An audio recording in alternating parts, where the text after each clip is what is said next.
Comme promis, mesdames et messieurs, nous avons sur le plateau notre chroniqueur Stéphane Anzeng. Stéphane, bonsoir. Bonsoir à tous. Alors, que disent les analystes ce soir?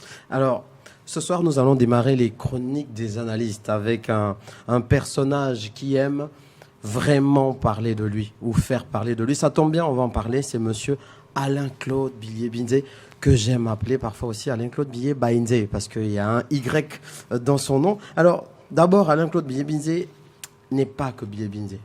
Il est un symbole d'un système qu'il représente, bien sûr. Il n'est pas le pire. Non, non, non, non, non, non. Même s'il aime endosser le rôle du plus courageux parmi les peureux.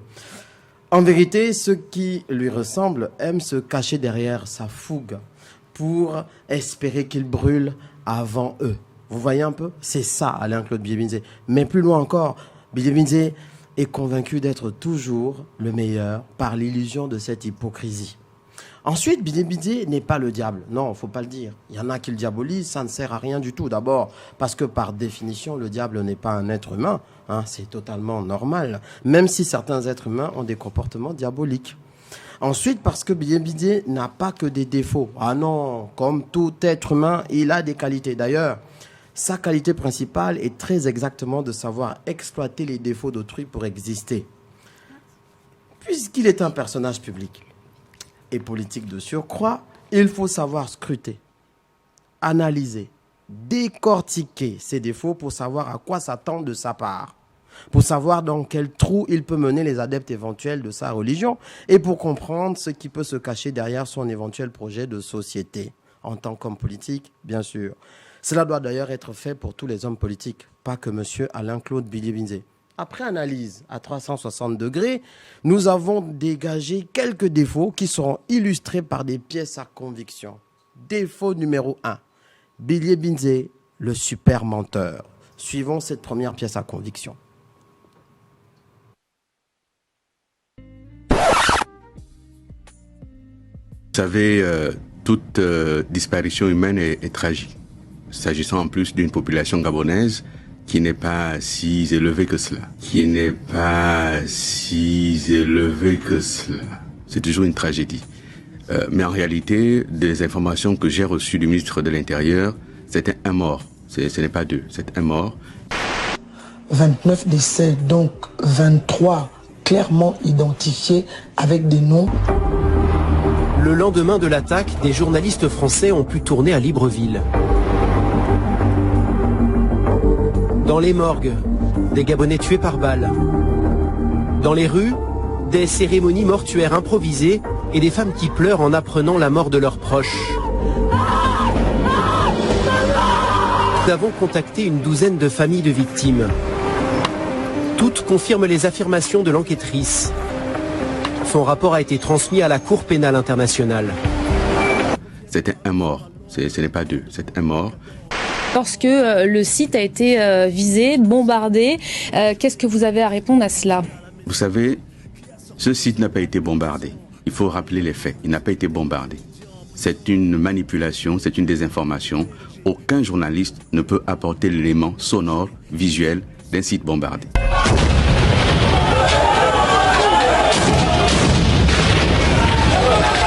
En pleine nuit, il lance l'assaut contre le QG de Jamping, où s'abritent des centaines de Gabonais.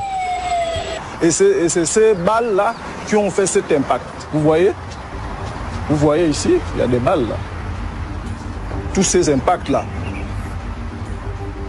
Aucun journaliste ne peut apporter l'élément sonore, visuel d'un site bombardé. Ça veut dire que Billié-Binzé est doté du pouvoir de mentir, même quand il est convaincu de dire la vérité. Ça sort comme ça sort. Il a beau chasser le mensonge, mais il revient malheureusement toujours au galop. Alors, il ment pour justifier l'injustifiable et il ment encore en expliquant qu'il n'a pas menti. Vu l'effort qu'il y met, cela s'apparente même à une sorte de complicité. Vivement l'enquête indépendante après la transition. Ces mensonges ne sont pas des accidents, non, mais ce sont des constructions psychologiques installées par répétition frénétique à tel point qu'il finit par vivre dans la vérité de ses mensonges. Deuxième élément, Enfin, deuxième assertion, Bilye Binze en tant qu'escroc politique. Pièce à conviction numéro 2. Il y avait une règle à l'ESCAP, c'est que on ne volait pas, on ne savait pas si on avait perdu un objet. On appelait ça, on se débrouillait. Donc, si un copain a pris votre ceinturon, vous avez à vous débrouiller pour avoir un ceinturon, parce que si vous manquez un objet, un accessoire, au moment de la levée des couleurs, vous étiez puni, et puis voilà. Donc, tout ceci, je l'ai gardé et mes collaborateurs en souffrent de temps en temps. Escroquerie politique, il y a le pouvoir de super menteur. Il dit détester le vol, la tricherie, l'escroquerie, grâce à son éducation, et que des collaborateurs, ses collaborateurs, en subissent même les frais. Une déclaration qui est à l'opposé des faits, l'ayant d'ailleurs conduit au ngata, comme on dit au quartier, comme le montre la pièce à conviction numéro 3.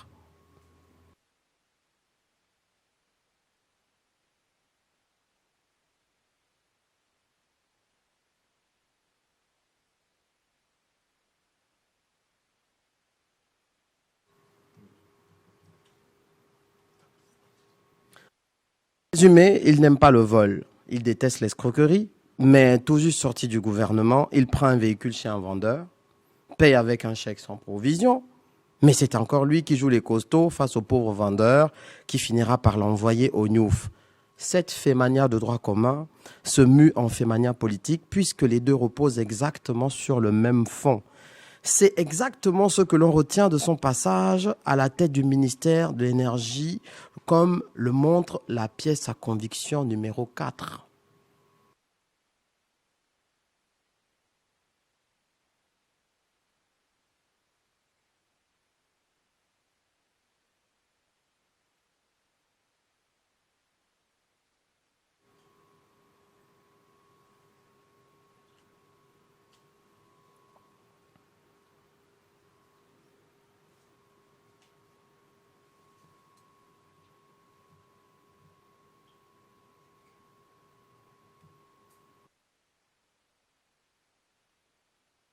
À en croire cette pièce à conviction, Monsieur Bilye Binze, normalement, aurait dû apporter l'eau dans tous les quartiers Libreville en 2023.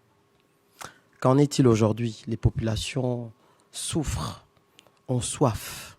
Mais, on a parlé d'escroquerie. Alors, une des grandes trouvailles des escrocs politiques, c'est de vendre des illusions et de disparaître quand on leur demande des comptes.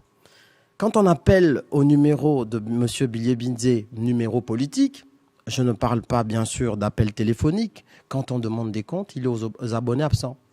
Il n'est responsable de rien, il n'a jamais rendu compte. C'est terrible. Le pire, c'est qu'il se retrouve à critiquer ceux qui ont fait 100 fois mieux que lui en très peu de temps. Donc quand vous voulez lui demander des comptes, il a changé. Désormais, il est le Saul de Tars. Ah non, le Saul de Ntanlouli.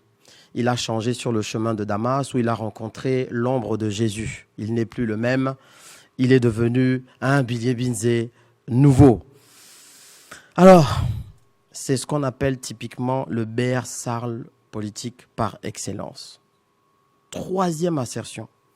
Bilye Binze déteste la contradiction. Quand on ne rend jamais compte, on réagit mal à la critique constructive. C'est connu. Pièce à conviction numéro 5. Les mêmes causes entraînant les mêmes effets. Le gouvernement, à l'image des gouvernements antérieurs, et malgré le beau discours et les belles paroles que nous avons entendues ce matin, ne fera rien.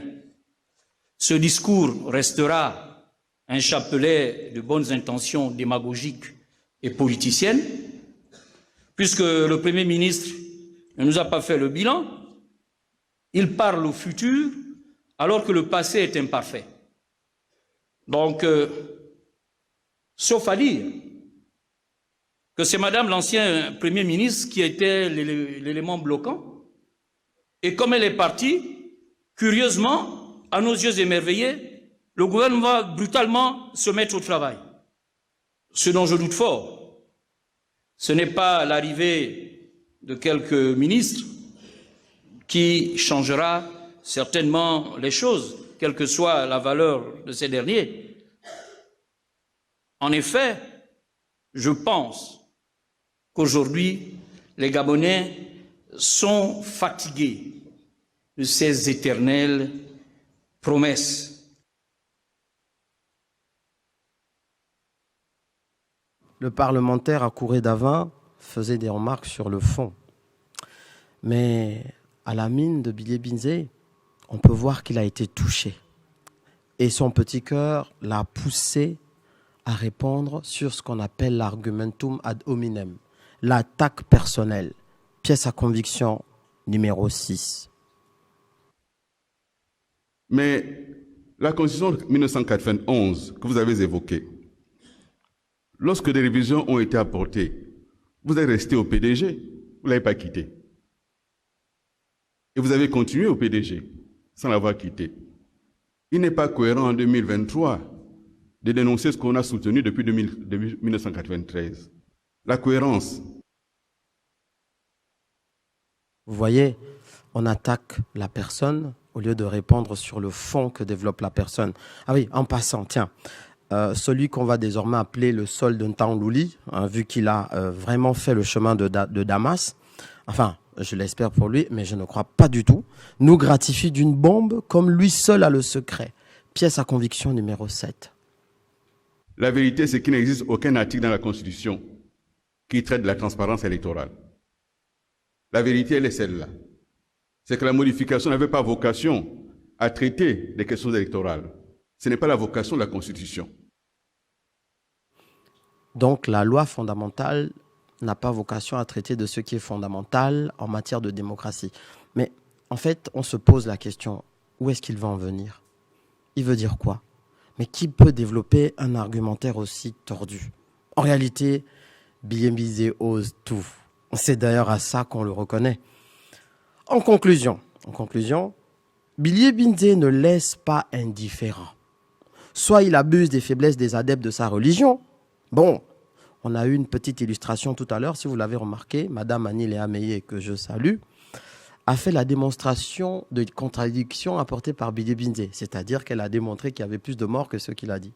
Mais aujourd'hui, elle a rejoint les rangs de sa religion. On n'a pas tout compris. Mais ça vous prouve déjà tout ce système de pensée. Puis, soit donc, il utilise les faiblesses de ses adeptes, soit il va déclencher la colère des personnes qui en ont marre de ce qu'il représente. C'est d'ailleurs ce qui est arrivé dans le Grand Nord il y a quelques jours. Je pense que beaucoup de Gabonais en ont marre que des individus comme lui, représentant ce qu'il représente, se comportent comme il se comporte. À la fin de la journée, ce qu'on peut dire, c'est que le pouvoir reviendra toujours au peuple gabonais. À lui de décider qui écouter, qui suivre, tout en sachant qu'on ne peut pas demander à un papayer de produire des oranges. C'est l'homme qui a peur, sinon il n'y a rien. On est ensemble. C'était là la chronique des analyses et sans langue de bois, sans animosité, surtout à l'appui des preuves pour stimuler l'esprit critique avec Stéphane Nzeng. Stéphane, merci. Merci beaucoup. Merci à vous. Allez, à très bientôt pour une autre chronique des analystes. Très bientôt. Chers téléspectateurs, on va juste souffler un instant. On se retrouve juste après cette page publicitaire.